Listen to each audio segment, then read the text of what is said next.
Wait, don't skip this video.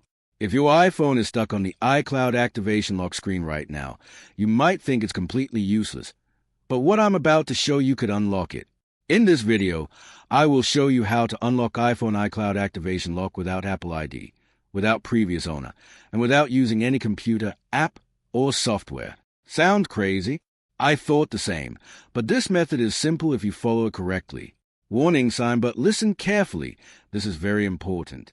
If you skip even one step, it will not work. Most people fail because they rush or skip parts. Don't make that mistake. Watch this video till the end and follow every step exactly as I show on screen. This method is working on almost all iPhone models and iOS versions right now. And here's the best part. If it doesn't work on your device, just comment your iPhone model and iOS version, and I'll personally help you with a solution for free. So don't go anywhere. Your iPhone could be unlocked in the next few minutes. Let's start.